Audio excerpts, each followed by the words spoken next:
एक नंबर गणित के अंतर्गत आज हम पाई चार्ट चैप्टर का अध्ययन करेंगे। ये चैप्टर अपने आप में इतना महत्व रखता है कि इससे संबंधित लगभग 3 या 5 नंबर के सवाल हर कॉम्पिटिटिव एग्जाम में आते हैं। इसमें एक डाटा सा दिया रहता है, उस डाटा के आधार पर 3 या 2 या 5 सम आते हैं। जिन बच्चों ने कोई कॉम्पिटिटिव एग्जाम दिए वो इस चीज़ को जल्दी आसानी से समझेंगे। तो आज हम ये जानेंगे पाई चार्ट किस प्रकार के होते हैं और क्या चीज़ है। जैसे आपने कभी ग्राफ वाले सवाल किए हों, ये उसी प्रकार के होते हैं। इसमें डाटा को दर्शाया जाता है, दिए गए आंकड़ों को एक गोले के अंदर दर्शाया जाता है। तो यहाँ थोड़ा हम जानकारी लेते हैं। पाई चार्ट जो है वो 2 प्रकार के होते हैं। एक तो पाई चार्ट डिग्री के रूप में रिप्रेजेंट किया जाता है और एक पाई चार्ट जो है प्रतिशत के रूप में रिप्रेजेंट किया जाता है। डिग्री के रूप में पूरा वृत्त 360 डिग्री का मानते हैं और प्रतिशत के रूप में पूरे वृत्त को 100%, 100% के द्वारा दर्शाया जाता है। तो इसके जो सवाल है उसके कोई विशेष नियम नहीं है। इसमें प्रतिशत निकालने का जो फॉर्मूला होता है वही सब जगह लगता है, जो लाभ हानि वगैरह में भी यूज होता है। तो इसी के आधार पर जो सवाल है वो हम देखते हैं। तो इसका एक पहला सवाल है, इसमें चित्र बना हुआ आता है। तो ये पहला सवाल इसमें दिया हुआ है, उसमें लिखा है वर्ष 1991 में भारत के कुल अनाज का उत्पादन निम्न वृत्त चार्ट द्वारा प्रदर्शित किया गया है। यदि कुल उत्पादन 10 करोड़ टन हो तो नीचे जो आपको चित्र दिया इसका अध्ययन करके आपको बताना है कि गेहूं का उत्पादन कितना हुआ, चावल का उत्पादन कितना हुआ या अन्य उत्पादन कितना हुआ। तो इसमें हम सवाल देखेंगे तो ये डिग्री में दिख रहा है हमको यहाँ पे। तो इसकी जो वैल्यूज हो जो वो डिग्री में दी गई है। तो हमको ये मालूम है डिग्री मतलब पूरा गोला 360 डिग्री का है। अब 360 में से 110 चावल है, 120 गेहूं है और अन्य बाकी बचा हुआ होगा। तो जो हम माइनस करके अभी 360 में से निकाल लेंगे वो हिस्सा यहाँ आ जाएगा।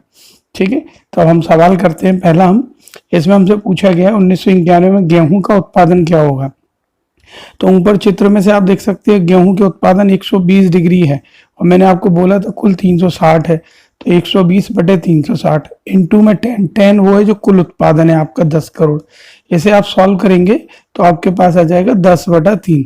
आप चाहें तो 120 से 360 को काट सकते हैं, ये 120 से 360 कट जाएगा तो ये आ जाएगा 10/3। तो आप ये मेरी बात समझें, 10/3 को आप किस तरीके से लिख सकते हैं। तो 10/3 को आप लिख सकते हैं 3 से 1/3 करोड़ टन।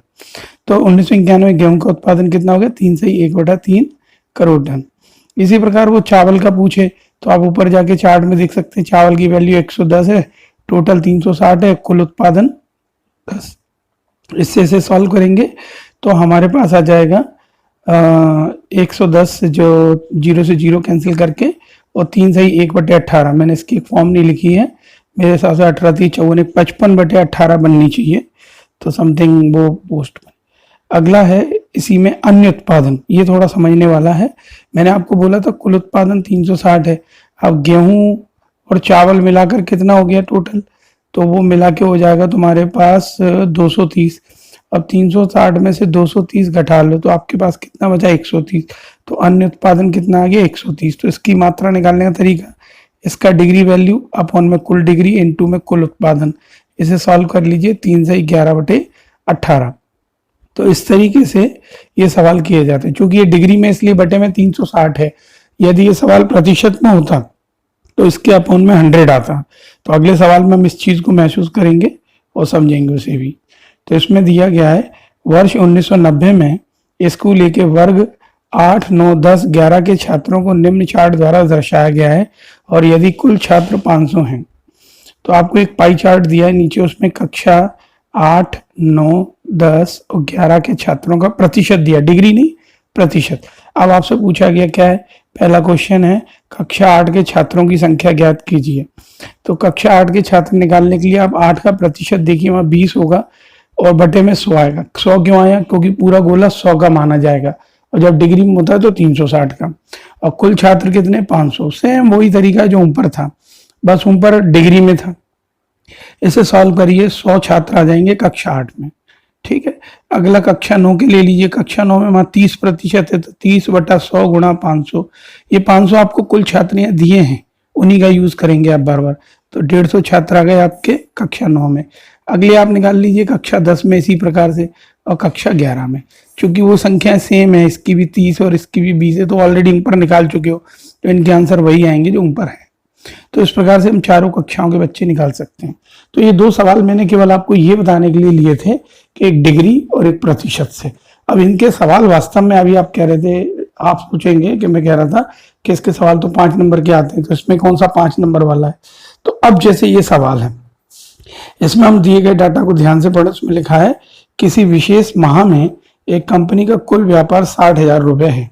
व्यय की 1 से 4 के विभिन्न मदों को आर्टिकल कहते हैं या विषय मान लो, को निम्न पाई चार्ट द्वारा दर्शाया गया है। तो 1 में कच्चा माल है, 2 में परिवहन है, 3 में बिजली है, 4 में ऊपरी व्यय है। तो यानी 1 हो गया कच्चा माल, ये कच्चा माल का हो गया, ये परिवहन का हो गया, ये बिजली का हो गया, और ये ऊपरी व्यय का हो गया। चित्र में न लिखते हुए उसने अलग से दर्शा दिया है। तो निम्न का अध्ययन करते हुए प्रश्नों के उत्तर दें।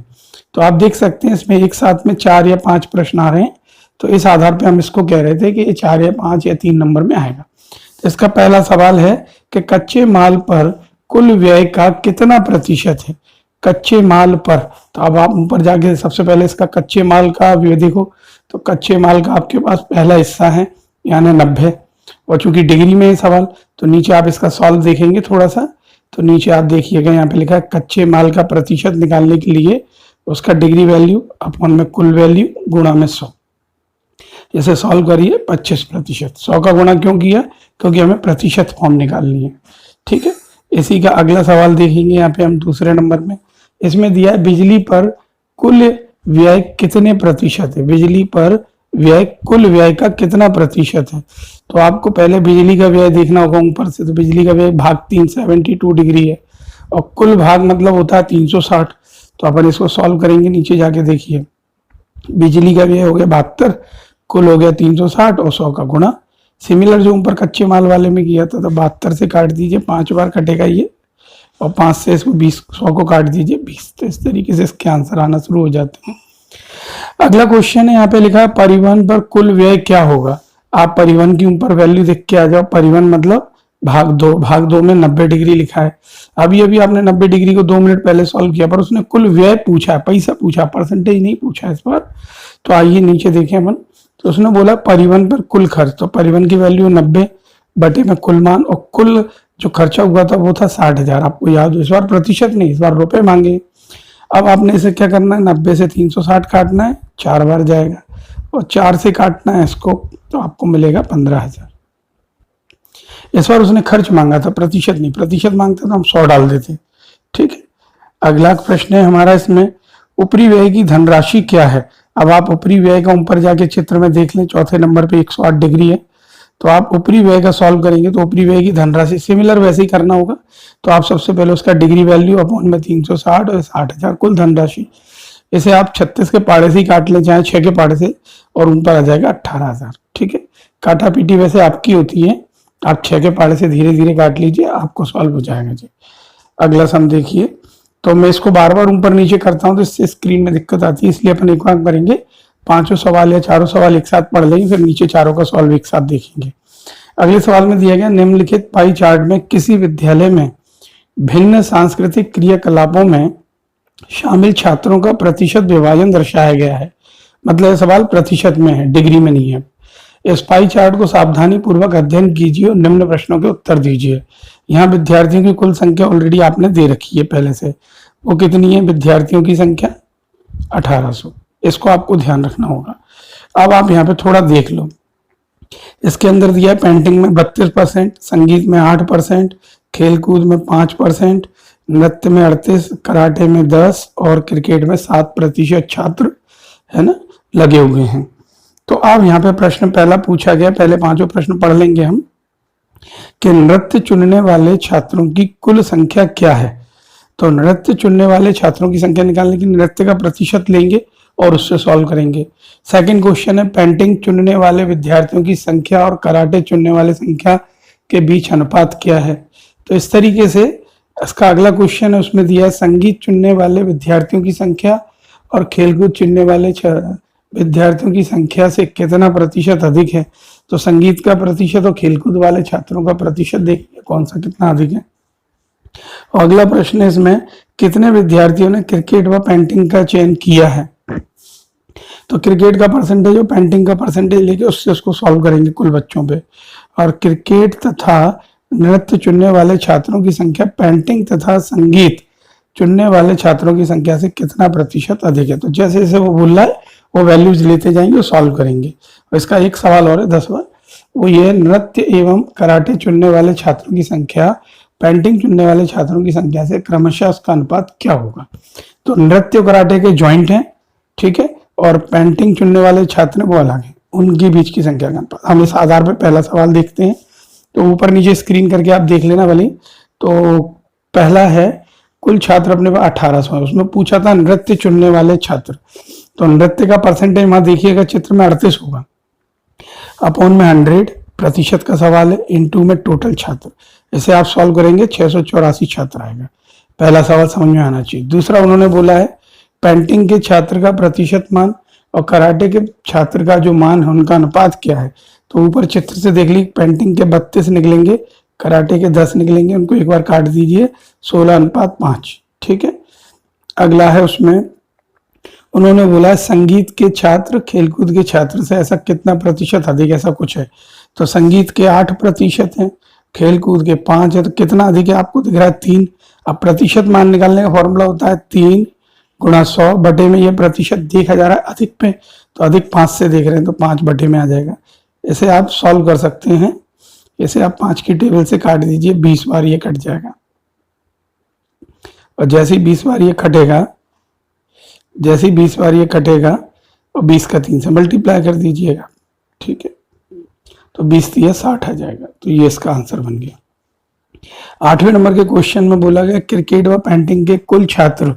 तो क्रिकेट और पेंटिंग के कुल छात्र पूछे उन्होंने, तो क्रिकेट का मान ले लो ऊपर से 32 चित्र में देखिएगा, पेंटिंग के देखो 7, दोनों को जोड़ दो, टोटल कितने हो गए 39। इस 39 को निकालो, तो 39 बटा 100, 100 इसलिए आ रहा है क्योंकि प्रतिशत है, डिग्री होता तो 360 आता, इनटू में कुल छात्र। इसे सॉल्व करिए, 702 छात्र आ जाएंगे। अगला क्वेश्चन उसमें बोला क्रिकेट व नृत्य के कुल मान। तो क्रिकेट और नृत्य के जो मान हैं, तो क्रिकेट में 7 है, नृत्य के 38 है, टोटल मिला के हो गए 45। और फिर पेंटिंग और संगीत के कुल मान, तो पेंटिंग के ऊपर से देंगे 32 है, संगीत के 8 तो 40 हो गए। उनने पूछा क्रिकेट व नृत्य के पेंटिंग और संगीत से कितने अधिक हैं? तो 45 में से 40 घटा लो, 5 आ जाएगा। यहाँ करा नहीं है सॉरी। तो जो 5 आएगा उसको रखते हुए 5 अपॉन में नीचे 40 और गुणा में 100। इसे आप हल कर लेना, आपको 12.5 ही आएगा, ठीक है। यहाँ पर डायरेक्ट करने की जगह पे 45 - 40 लिख रखा है, उसे हल करा नहीं है, तो ये स्टेप यहाँ से आप देख सकते हो, ये स्टेप नीचे यहाँ बन रही है, ठीक है। अगला है, अगले में कहा है नृत्य व कराटे के छात्रों, नृत्य व कराटे के छात्र एक साथ लेते हैं, नृत्य के 38 हैं, कराटे के 10 हैं, मिलके कितने हो गए 48। और पेंटिंग की छात्र ले लो, वो हो गए 32। चित्र से देखना ऊपर मैं आपको कह रहा हूँ। अब इनका अनुपात पूछा है, तो इसके 48 खिलाड़ी जो हो गए दोनों के मिला के, और इसका 32 ही आ गया। इन दोनों का अनुपात ले लो 16 के पहाड़े से, तो 16 से 16 दूनी 32 और 16 थी 48, तो ये इसका आंसर आ गया, ठीक है। आप इसको एक बार और देख लो, समझ लो, धीरे धीरे प्रयास करो। अगला सम देखो आप, उसमें दिया है 11 से 14 सवाल है ये। निम्नलिखित पाई चार्ट अमर के परिवार के विभिन्न मदों पर, मद मतलब होता है विषय, आर्टिकल, विभिन्न चीजों पर या विभिन्न वस्तु पर अनुपातिक व्यय दर्शाते हैं। यदि अमर की मासिक आय 48,000 रुपए है, तो दिए गए प्रश्नों के उत्तर दीजिए। तो नीचे उसके खर्चा बताया गया है, उसमें बताया किराए पे 25%, परिवहन पे 5%, आहार पे मतलब भोजन पे 17, शिक्षा पे 15, और विविध यानी अन्य खर्चे 30 है, बचत का दिया नहीं, वो आप 100 से माइनस करके निकाल सकते हैं इन सबको जोड़ के, तो अगर जरूरत होगी नीचे निकाला जाएगा। तो इसका पहला क्वेश्चन है, यदि उसकी आय 40,000 रुपए होती तो भोजन पर कितना खर्च होता? तो सवाल की जो डिमांड है उसी हिसाब से नीचे जाके देखते हैं कि उसकी आय अगर 40,000 होती तो भोजन पे खर्च चित्र में से देखिए 17 होगा, 17 बटे 100 गुणा 40। 100 क्यों आ रहा है नीचे? क्योंकि प्रतिशत में सवाल है। इसे सॉल्व करिए, 2 जीरो से 2 जीरो, 17 चौक 68 और 2 जीरो वो मिल जाएंगे, तो 6,800 रुपये उसके भोजन पर खर्च है, आहार पे खर्च है, ठीक है। अगला क्वेश्चन है, उसमें दिया है यदि विविध व्यय का 10% कपड़ों पर रख दिया जाए तो कपड़ों पर कितनी राशि खर्च होगी। तो पहले विविध का खर्च देखो, तो हम अगर विविध का लिखा हुआ है, विविध का व्यय 10% कपड़ों पर खर्च करें, तो कपड़ों पर खर्च कितना होगा, तो विविध का ऊपर जाके चित्र में देखिएगा तो कपड़ों पर खर्च हो जाएगा, विविध हो गए 30। आप चित्र में देखिए ऊपर जाके, मैं आपके लिए एक बार रिवाइज करवा देता हूँ। देखिए विविध में 30 है, तो 30 का प्रतिशत मान हटाएंगे तो नीचे कितना आ जाएगा, 100। फिर कपड़ों को ऊपर जाके देखिए 10, और टोटल पैसे 48,000। आप उसे 4800 है या 48,000 है ये देख लेना एक बार, और फिर उससे सॉल्व करना। 48,000 है मेरी जानकारी में, यस 48,000। तो मैंने ये 4800 से सॉल्व कर दिया, तो यहाँ पे एक जीरो बढ़ा लीजिए, तो आपको यहाँ जीरो बढ़ा लेना चाहिए, और जीरो से आपका एक और जीरो बढ़ जाएगा इस जगह पे, तो आंसर में एक जीरो और आ जाएगा। ठीक है, गलती नहीं है, बस एक जीरो लगाने में थोड़ी गड़बड़ हो गई, ध्यान नहीं दिया। तो इसमें उसने विविध का 10%, तो पहले विविध का 30 लाओ, फिर कपड़ों का देखो, कपड़ों का 10%, तो 30 का 10% कितने पे, 48,000। ठीक है, अगला क्वेश्चन है, उसने बोला होगा उसमें 13वें नंबर का क्वेश्चन है, हर महीने की कितनी बचत करता है। तो हर महीने की बचत निकालने के लिए बचत का डिग्री देखें, तो वहां बचत की वैल्यू है नहीं, तो मैंने आपको बोला था सबको जोड़ के 100 से माइनस करो, डिग्री में होता तो 360 से माइनस करते। तो बचत निकालने के लिए हमने सारे दिए हुए बाकी परसेंटेज वैल्यू 100 से माइनस कर दी जोड़ के, तो वो आ गया 8%, यानी बचत कितनी हो गई, 8। अब बचत निकालने का तरीका 8/100, ये 8/100 इंटू 48,000, इससे आ जाएगा 3,840 रुपए की बचत होगी। ठीक है, अगला समय उसमें बोला गया है कि वह परिवहन और शिक्षा के सम्मिलित व्यय से किराए पर कितना अधिक व्यय करता है। तो पहले परिवहन और शिक्षा दोनों को जोड़ लो, तो परिवहन देखो ऊपर जाकर कितना है, परिवहन है 5, और शिक्षा देखो जरा कितनी है, 15। 15 और 5 मिलके कितनी होगी, 20। और अगली चीज क्या कह रहा है वो, किराए पर। अब किराया देखो आप कितना है, 25 है, तो किराया अधिक हो गया और परिवहन शिक्षा कम है, इसको ध्यान में रखते हुए नीचे सवाल देखो आप। तो आपके सवाल में जो दिया हुआ है उसके हिसाब से आप देखेंगे तो परिवहन और शिक्षा दोनों का कुल कितना हो गया, 20, 15 और 5 20, और किराए का व्यय कितना है, 25। साफ दिख रहा है कि ये 25 में से 20 घटाएंगे तो कितना आ जाएगा, 5। और प्रतिशत वैल्यू निकालने के लिए इनटू अपने पास बटे में 100, और टोटल वैल्यू कितनी है आपके पास, टोटल वैल्यू है 48। मैं जो 4800 यूज कर बैठा हूँ, ध्यान नहीं दिया मैंने, आप सब जगह एक जीरो बढ़ा लीजिएगा तो आपकी कैलकुलेशन गलत नहीं होगी, इसे आप सॉल्व कर लीजिएगा।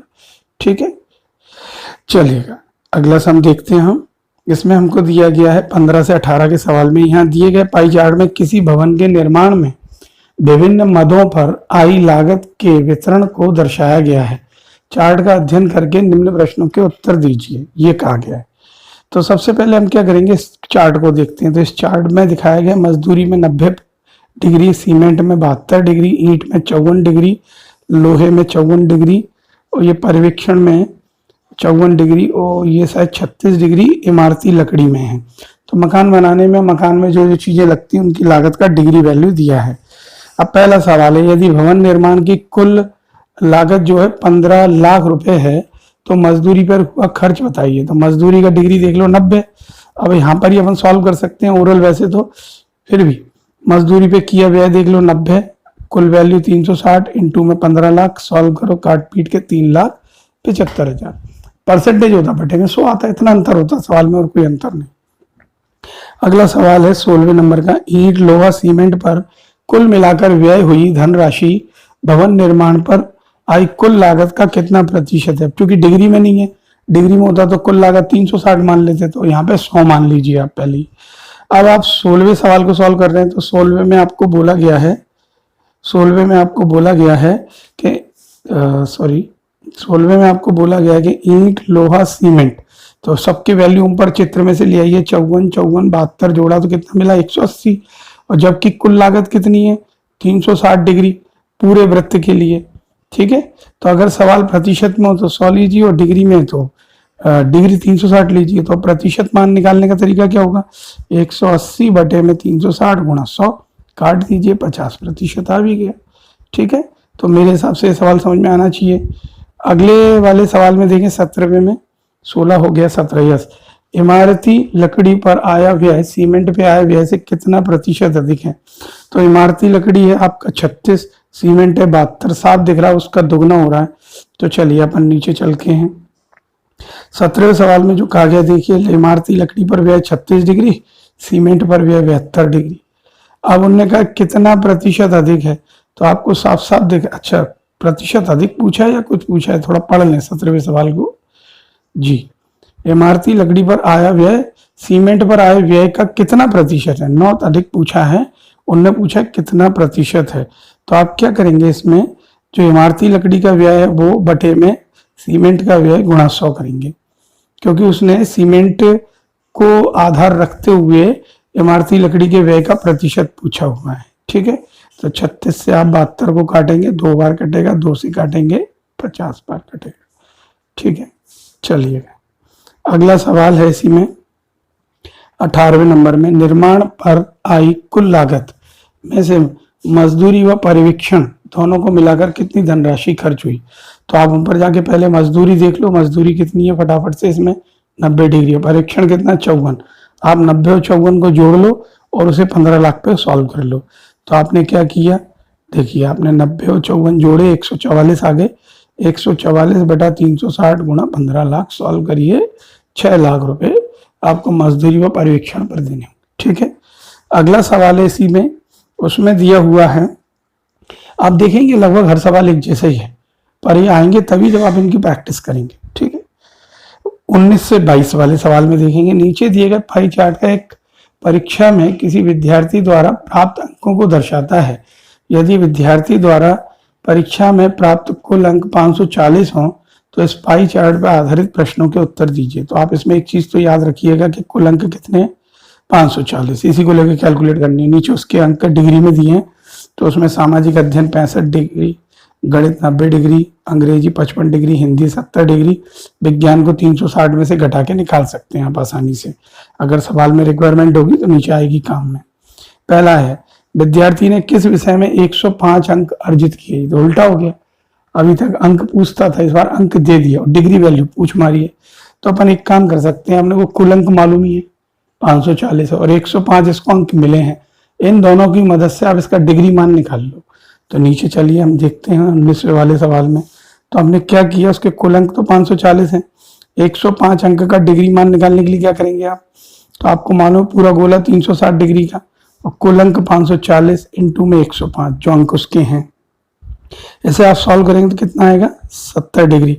अब आप अपने चित्र में जाके देखिए 70 डिग्री किसका है, 70 डिग्री हिंदी का है, मेरी बात समझ रहे होंगे। तो यानी हम यहाँ आंसर में क्या कह सकते हैं, अतः हिंदी में उसे 105 अंक प्राप्त हुए, यानी 105 अंक 540 में से और 360 में से 105 डिग्री, दोनों मान समान है।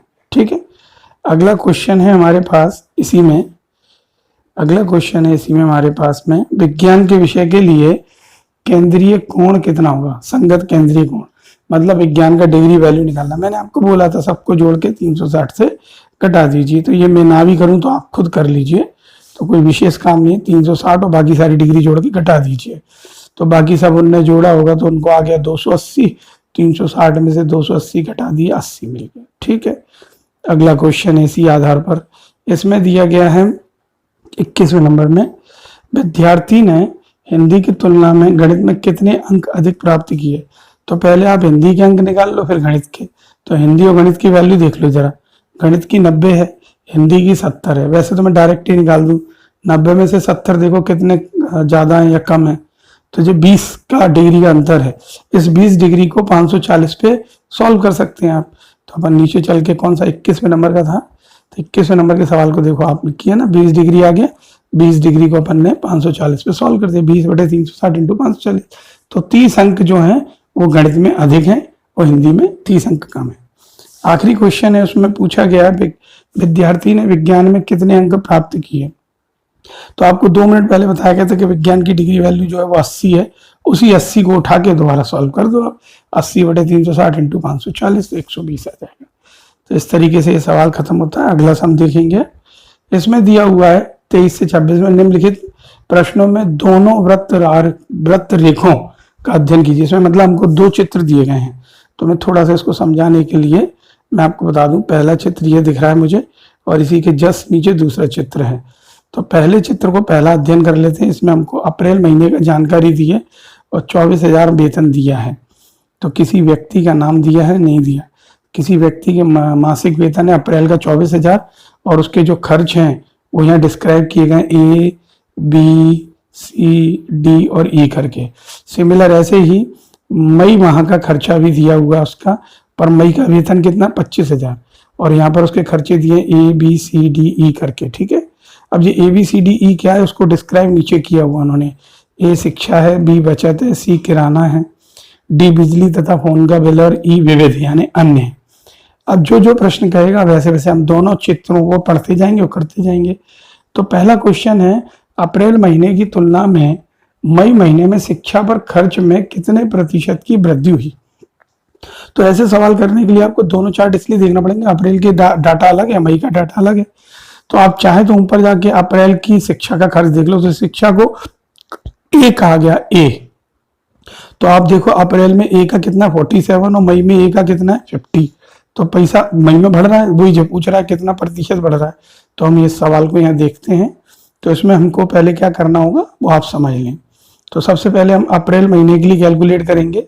अप्रैल माह में शिक्षा का खर्च, अप्रैल की वैल्यू ऊपर से लाएंगे 47 होगी, देखिएगा बटे में 100 गुणा 24,000, क्योंकि अप्रैल महीने की इनकम 24,000 है। तो उससे 11,220 उसका अप्रैल महीने का शिक्षा पे खर्चा। मई माह का निकालो। मई माह के चित्र में देखो 50% है, 50 बटे 100 इंटू 25,000, क्योंकि मई माह की जो इनकम है वो 25,000 है। ऐसे सॉल्व करो तो आएगा 12,500। अब जो प्रश्न की डिमांड है कि कितना प्रतिशत अधिक है, तो पहले इन्हें घटा लो। घटाने पे आ जाएगा 12,20। इसका प्रतिशत मान निकालने का तरीका 12,20 अपॉन 11,280 गुणा 100, ऐसे हल करिए 10.8%। ठीक है, तो आपको दोनों गोलों से वैल्यू निकालनी होगी। अगला सवाल है 24वें नंबर पे, उसमें दिया अप्रैल महीने के वेतन से बचत की राशि। तो अप्रैल के महीने में बचत की राशि और मई महीने के वेतन से विविध खर्च की राशि का अनुपात क्या है। तो आप ऊपर जाके इनकी वैल्यूज देख सकते हैं चित्र से। तो 24 नंबर में आप चाहिए उसी तरीके का सवाल है, बस उसमें आप जैसे पिछले में शिक्षा थी, इस बार शिक्षा नहीं है। इस बार अप्रैल की तो बचत है और मई का खर्च है विविध। तो अप्रैल की बचत ऊपर चित्र में देखिए 18% होगी। तो 18 बटे 100 24,000 वहाँ की, और मई की हो जाएगी 2 बटे 100 इंटू 25,000 वहाँ की जो आय है। उन दोनों की जो वैल्यूज आए उनका अनुपात ले लो और छोटा कर दो काट के। तो जब काट के छोटा करेंगे तो आ जाएगा 216:25। ठीक है, चलिएगा अगला क्वेश्चन है इसमें 25वें नंबर पे, मई के वेतन से किराना तथा बिजली पर राशि खर्च की गई। मई के वेतन से किराना तथा बिजली पर खर्च की गई राशि कितनी है। तो मई वाले का ही केवल अध्ययन करना है, इसमें दोनों का नहीं करना है। तो मई वाले में जाओ और मई वाले चित्र में से आप किराने की वैल्यू देखना 14 होगी, बिजली की देखना 9 होगी। दोनों को सॉल्व कर दीजिए। 25,000 पे जो जो पैसे आए बता दीजिए और ओटी में देख लीजिए, यही आंसर है। ठीक है, अगला है 26वां सवाल।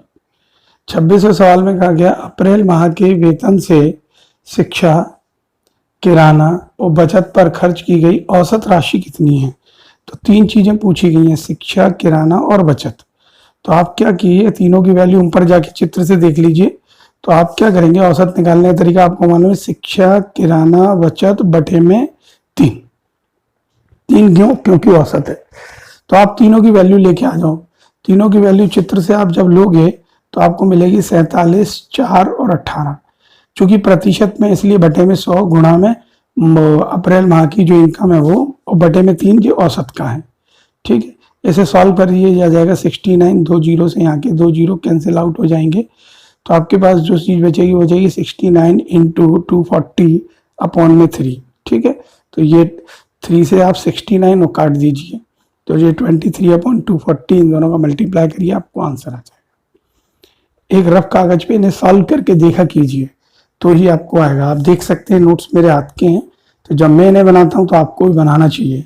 आज का हम आखिरी सवाल देखेंगे 27 से 30 के लिए। दिए गए पाई चार्ट में एक प्रकाशक द्वारा किसी पुस्तक के उत्पादन तथा बिक्री के सिलसिले में किए गए विभिन्न व्यय को प्रदर्शित किया गया है। पाई चार्ट का अध्ययन कीजिए और इन प्रश्नों के उत्तर दीजिए। तो हम पाई चार्ट का अध्ययन करते हैं, इसमें देखते हैं।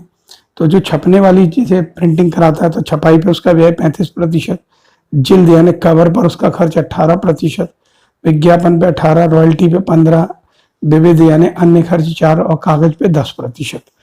ठीक है, इसको ध्यान में रखते हुए पहला क्वेश्चन है, यदि छपाई पर व्यय 17,500 रुपये तो भुगतान की रॉयल्टी क्या होगी। अब थोड़ा सा आप समझिएगा कि छपाई का डिग्री कितना दिया, 35, और छपाई का खर्च कितना दिया आपको, 17,500। ये आपको ध्यान में रखते हुए सॉल्व करना होगा।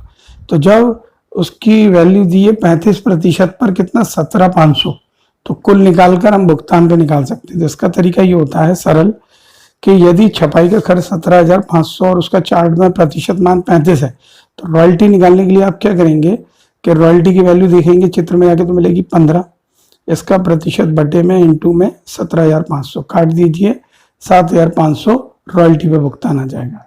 मैं फिर समझा देता हूँ, जिसकी पूछी जाती है उसके ऊपर रखेंगे, जिसको दिया गया है प्रतिशत उसका नीचे लेंगे और उसी की वैल्यू से उसको भाग देंगे, उससे क्या एक मान आ जाता है और फिर उसको गुणा कर देते हैं उससे। अगला क्वेश्चन है, छपाई व्यय के लिए त्रिज्य खंड के केंद्रीय कोण का मान ज्ञात कीजिए। तो छपाई व्यय की वैल्यू देख लो कितनी है, छपाई व्यय की वैल्यू है 35%। अब 35% का डिग्री निकालना तो कैसे निकालेंगे आप, तो 35 बटे में 100 इंटू 360 कर दीजिए, डिग्री आ गई 126।